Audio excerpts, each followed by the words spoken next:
Future సిటీలో land కొనాలని ఆలోచిస్తున్నారా? అయితే వెంటనే మాకు కాల్ చేసి పూర్తి వివరాలు తెలుసుకోండి.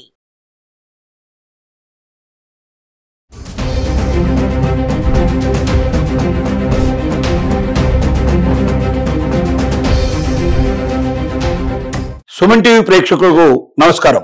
వారం రోజులుగా రోజు రోజుకి బంగారం రేట్లు విపరీతంగా పెరిగి గుబులు పొట్టించే పరిస్థితి ఏర్పడింది. ఇంకా రేట్లు బాగా పెరిగిపోతామేమని హైయెస్ట్ రేట్లో చాలా మంది బంగారాన్ని కొన్నారు.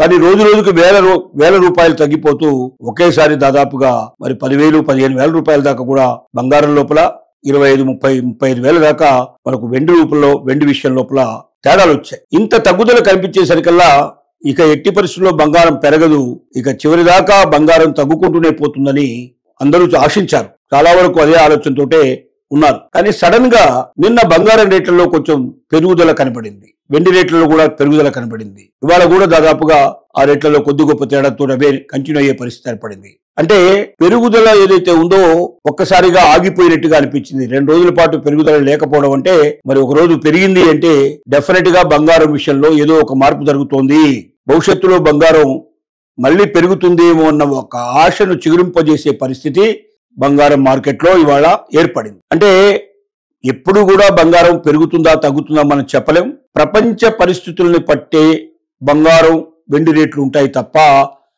లోకల్ పరిస్థితులను బట్టి ఉండవు. మనం అనేక సార్లు చెప్పుకున్నట్టుగానే ప్రపంచం లోపల ఒకవేళ మనకు చూసుకున్నటువంటి డాలర్ రేటు బలంగా ఉంటే, లేదా రూపీ రేటు బలంగా ఉంటే, లేదా మరి మనకు ఏవైతే స్టాక్ మార్కెట్ సంబంధించినటువంటి స్టాక్ ఎక్స్చేంజ్ సంబంధించినటువంటి సూచీలు ఏవైతే ఉన్నాయో అవి ఫ్లక్చువేషన్ లేకుండా పెరుగుదల మాత్రమే సంభవించే పరిస్థితులు ఉన్నట్టయితే, ప్రపంచ యుద్ధాలు ఏమాత్రం కూడా లేకుండా వీలైనంత వరకు తక్కువ అశాంతికి కారణమయ్యే పరిస్థితులు ఉన్నప్పుడు మాత్రం, అలాగే అమెరికా తీసుకునే కొన్ని పాలసీల విషయాలకు సంబంధించినటువంటి విషయం, ఇలాంటివన్నీ విషయాలు తప్పనిసరిగా బంగారం రేటు మీద పనిచేస్తాయి. ఇవన్నీ ఎప్పుడైతే ఉంటాయో బంగారం రేటు పెరగడానికి అవకాశాలు ఎక్కువగా ఉన్నాయి. కానీ వీటిలో ఏ ఒక్కటి తేడా వచ్చినా, ఏ ఒక్క దాంట్లో కొంచెం మార్పులు చేర్పులు వచ్చినా బంగారం రేట్లో ఎంతో కొంత మార్పు వచ్చే అవకాశాలు ఉన్నాయి. దీని ద్వారా ఇప్పుడు నిన్న ఇవాళ కనబడుతున్నటువంటి బంగారం రేట్లను మనం పరిశీలిస్తే, వెండి రేట్లను పరిశీలిస్తే డెఫినెట్ గా ఇంకా బంగారం వెండి రేట్లు పెరుగుతాయేమో అన్నట్టు ఒక ఆశని మాత్రం కలిగిస్తున్నాయి. కాబట్టి బంగారం కొనేటప్పుడు చాలా జాగ్రత్తగా ఉండాలి. మనం తీసుకోగానే వెంటనే తగ్గిపోయినా మనం భయపడకూడదు, పెరిగినా మనం భయపడకూడదు, అంటే గొప్పగా సంతోషపడకూడదు. పెరిగినప్పుడు పెరుగుతుంది, తగ్గినప్పుడు తగ్గుతుంది, కానీ గొప్ప ఫ్లక్చువేషన్స్ ఉండవు. అంటే బాగా డ్రాస్టికల్ గా 25,000, 50,000 రూపాయలు తేడా ఉండవు. అలాగే మరి పెరుగుదల కూడా అలా ఉన్నా కూడా మళ్ళీ వెనక్కి వచ్చి మళ్ళీ ముందుకెళ్తూ ఊగిస్తున్నట్లు ఉంటుంది.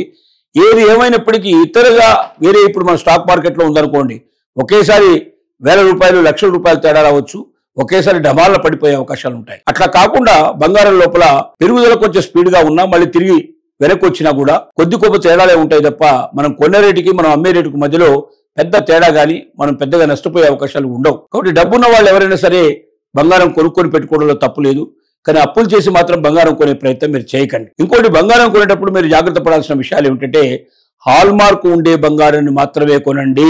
ఎవరైనా హాల్ మార్క్ లేకుండా బంగారు నగలు గాని బంగారం గాని అమ్మే ప్రయత్నం చేసినట్టయితే వెంటనే వాళ్ళ విషయం అటు పోలీసుకి కానీ లేకపోయినట్టయితే ఇటువైపున లీగల్ మెట్రాలజీ అంటే తునికల కొలత శాఖకు కానీ హాల్ మార్క్ వాళ్ళే మెయింటైన్ చేస్తూ ఉంటారు. కాబట్టి వాళ్ళకి మనం తునికల కొలత శాఖతో పాటుగా BIS bureau of Indian standards వాళ్ళకు కూడా మనం తెలియజేయాలి. ఎందుకంటే బ్యూరో ఆఫ్ ఇండియన్ స్టాండర్డే BIS వాళ్ళు ఎవరుతున్నారో, ISI మార్క్ మనకి ఇచ్చే వాళ్ళు ఉన్నారో వాళ్ళే హాల్ మార్క్ కూడా మెయింటైన్ చేస్తారు. ఈ హాల్ మార్కు ఖచ్చితంగా 2 గ్రాములకు మించినటువంటి నగ గాని 2 గ్రాములకు మించినటువంటి బంగారం గాని తప్పనిసరిగా హాల్ మార్కు లేకుండా అమ్మడానికి వీలు లేదు అన్నటువంటి కండిషన్ ప్రభుత్వం తీసుకొచ్చింది. అంటే ఎవరైనా అలా చేసినట్టయితే వాళ్ళు జైలుకు వెళ్తారు, వాళ్ళు ఫైన్ కట్టాల్సిన పరిస్థితి ఏర్పడుతుంది, చాలా పెద్ద పెద్ద శిక్షలు పడే అవకాశాలు ఉంటాయి వాళ్ళు చేసే తప్పులను బట్టి. కాబట్టి ఎప్పుడు కూడా మనం హాల్ మార్కు లేకుండా కొనే ప్రయత్నం చేయకూడదు. హాల్ మార్కు నగలను మాత్రమే మనం వాడాలి, హాల్ మార్క్ బంగారాన్ని మాత్రమే మనం తీసుకోవాలి. దీనికి మనకు దీంట్లో మారుతున్న కొద్దీ అంటే మీరు 24 క్యారెట్స్కు ఒక రకమైనటువంటి మనకు హాల్ మార్క్ ఉంటుంది, 22 క్యారెట్స్కు వేరే హాల్ మార్క్ ఉంటుంది, 18 మార్క్ అంటే మార్కులో నెంబర్ మారిపోతూ ఉంటుంది. కాబట్టి దేనికి ఏ నెంబర్ ఉంటుంది అనే విషయం కూడా చాలా జాగ్రత్తగా చూసుకొని మనం దాని ప్రకారంగా వెళ్ళడం చాలా అవసరం. దీనివల్ల మనకు ఏమవుతుందంటే నాణ్యత కలిగినటువంటి బంగారాన్ని మనం తీసుకున్నట్టు ఉంటుంది.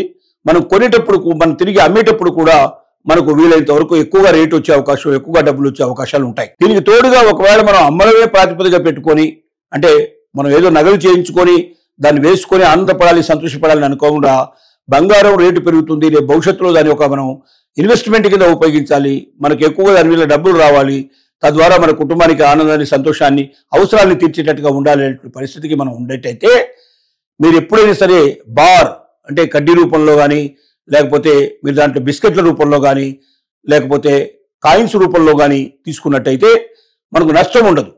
లేకపోయినట్టయితే చాలా నష్టపోయే అవకాశం ఉంటుంది. మనం దానివల్ల నగలైనట్టయితే దాంట్లో తరుగు విపరీతంగా తీసేస్తారు. మనకు చివరికి కొన్న రేటుకు అమ్మిన రేటుకు మధ్యలో చాలా డిఫరెన్స్ వస్తుంది. ఒక్కోసారి రేటు విపరీతంగా మార్కెట్లో పెరుగున్నప్పటికీ మనకు పెద్దగా తేడా ఏం రాలేని పరిస్థితి ఏర్పడుతుంది. కారణం ఏంటంటే నగలో ఉండేటువంటి తరుగుదల, దానికి తరుగా ఆ నగ తయారు చేసేటప్పుడు ఇంకేదైనా కొంచెం డిఫరెన్స్ ఏమైనా వస్తే దానివల్ల ఇంకా మనం బాధపడే అవకాశాలు ఉంటాయి. కాబట్టి ఎవరైనా సరే మీరు ఒకవేళ దీన్ని ఇన్వెస్ట్మెంట్ రూపంలో ఉంచుకోవాలి, ఇది పెరిగితే డబ్బులు వస్తాయి నాకు, తద్వారా నేను అవసరాలు తీర్చుకోవచ్చు అనుకుంటే మాత్రం ఎవ్వరు కూడా నగల రూపంలో కొనకండి. దాన్ని స్వచ్ఛమైన రూపంలో 24 క్యారెట్స్ మాత్రమే కొనిపెట్టుకోండి. అప్పుడు మాత్రమే మీకు బాగా పెరిగే అవకాశం ఉంటుందని విజ్ఞప్తి చేస్తున్నాం.